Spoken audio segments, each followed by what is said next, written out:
Hi, I'm Pastor Sam. I am the host of East Tennessee Mountain Man magazine. I do videos on survival, bushcraft, and prepper stuff. So today I'm going to be covering what to do and how to secure a campsite in a crap hits the fan kind of scenario. So say you have a breakdown in society and you need to get out in the woods while our government and law enforcement fixes what's gone wrong. So you've got a designated area you're going to. I'll give you a couple examples here of how I run security. Now, first of all, can I do security by myself? Absolutely. But see, I have a bug out location for not only myself, but my family and my close friends. So I will have probably anywhere from 4 to 8 people in my camp. So I want to show you how this likely scenario could play out. I've got a ridge right here. I've got a ridge right here. And then I've got a road.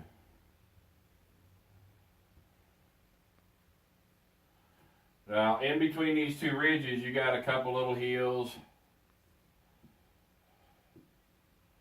And then you have a water source that comes and down crosses the road.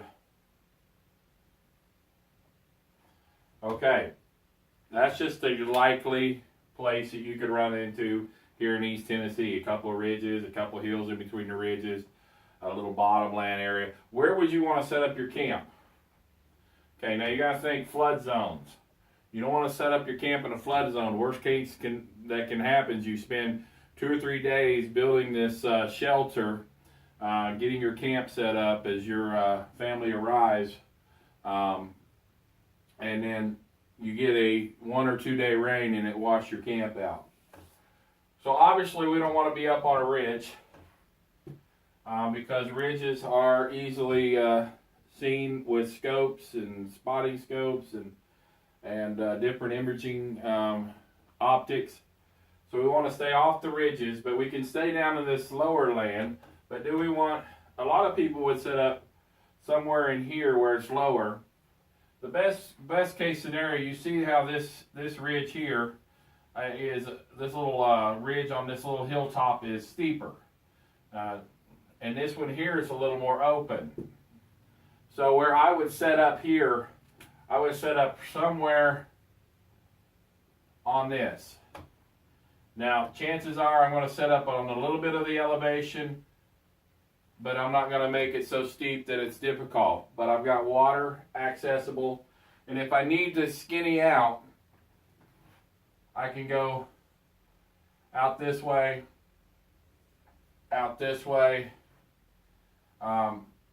so away from the road. But it puts a boundary of the creeks between me and the road. So someone's got to cross the creek to get to me and my camp. So you understand, camp location now is very important. You want to protect yourself from any bad elements that are trying to find you. You also want to protect yourself from Mother Nature, flooding, wind. All these things are important. As we understand, we camped up on top of the ridge, it'd be nice and clear, but then up there the wind is much more ferocious, and if you're in a winter camp, you don't want that wind chill eating you up. Down here, you're a little protected from the wind by these two ridges. So, you want to select your camp, your bug out camp, somewhere that is flood proof and get you out of the wind. That's going to help you maintain fires. Campfires. It's going to help you maintain a secret location, and it's also going to help you when it comes to Mother Nature putting a smackdown on you in the way of flooding and or snow. Okay, it's much easier to clean off this little hillside here of snow, push it out, than it is if you're in that bottom where it just seems to pile up. Okay. Also, you need to think about food. Now, we know that game travels on the ridges. Wild game travels on the ridges and uses the side of these hills to move back and forth. That's just the way things are done in the natural world. They like to be able to, prey animals like to be able to look down and be safer that way. So you're not right in their travel routes. Now they're gonna travel these creeks too. They're gonna travel the ridges and creeks. So you want to make sure that you're not in the travel routes so that you can camp there while not disturbing your food source. So find you a place that's got a little or slight elevation to it that will put you out of a flood zone, but do your best to stay off the top of the ridges. Even if you have none of these little hills, you may want to work on the side of a ridge instead of the top. Okay? Do not go to the top of the ridges. All right. Now we're going to talk about security once you've picked out your camp. So just give me a second and I'll erase this and we'll get right into security. All right, you've got your stream and you've got your elevation.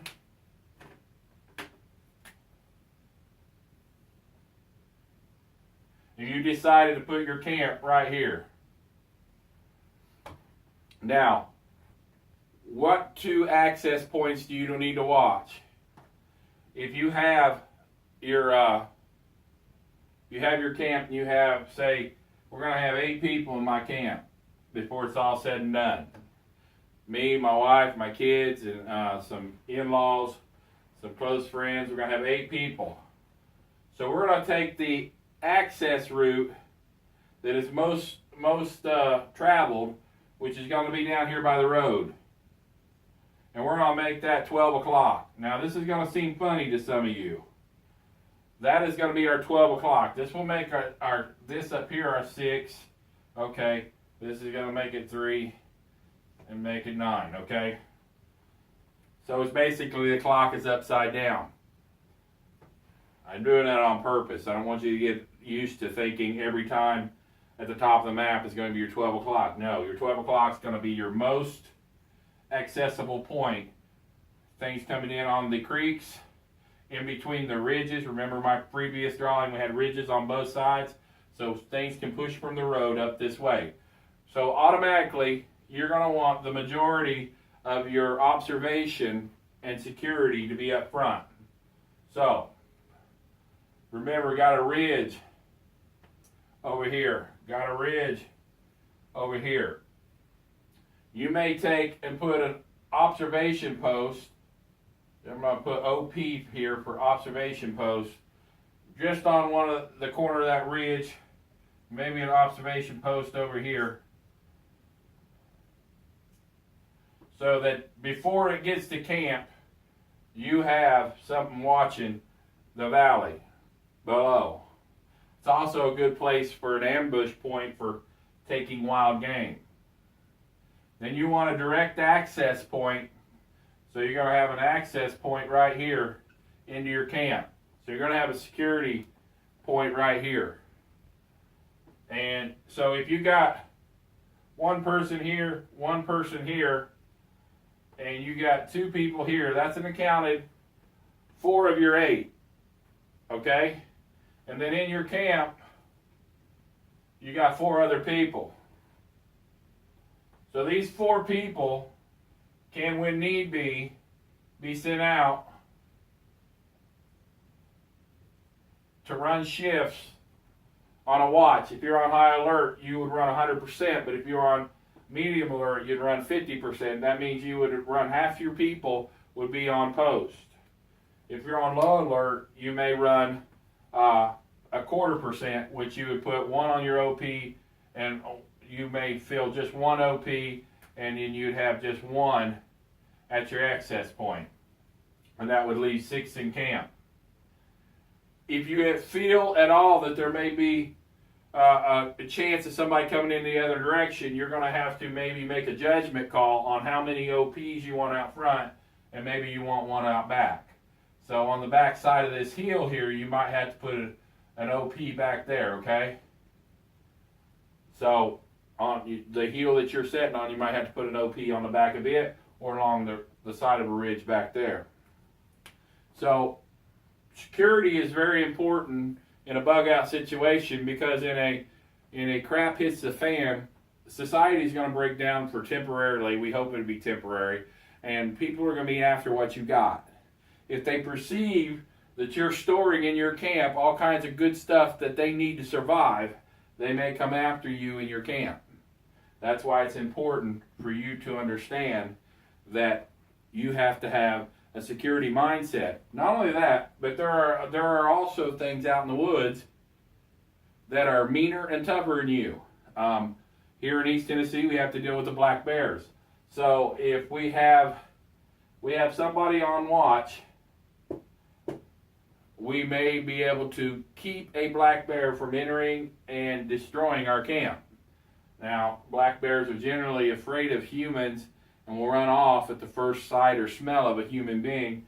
But one thing that controls a black bear over sometimes their thought process is their hunger. So if they're extremely hungry, they're going to risk it and come into your camp if they smell food. So you need to be diligent in watching for wildlife as well. So this is a little bit of camp security. Now I'm just going to go into what I just call a general type of security. I want to teach just a minute on just general security in a camp situation. All right, you got a camp. I'm going to designate the camp with a triangle. You got 2 ridges. Remember our ridges? Okay, this time I'm going to put the road up top. We got our streams that we're coming through, and then we had a stream coming through the area. Now we're going to talk about security. Okay, your security, you always want to make the most accessible route into your camp as 12. Okay, so then we got 3, 6, and 9.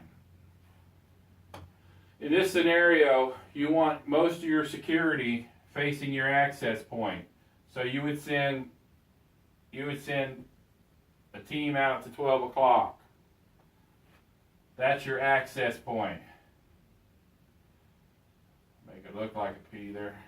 Then you would send a LP, OP, listening post, observation post out on this ridge to overlook the access area. If this is wide and this OP cannot see across to the other ridge, then you may want to have a second LP, OP.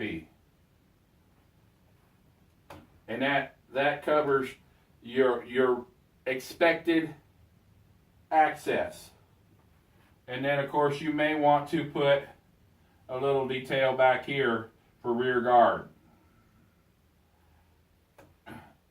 And these are examples of outward security. Okay? You would have outward security. And that's in a small unit camp, family unit, friends, small group of preppers, survivalists, Boy Scouts, whatever the small group is. Now let's talk on a little bit larger scale. You got your camp. You got at your disposal 30 people. You're going to send most of your people towards the access. Say you have 2 access points. Again, we're going to do the ridge thing.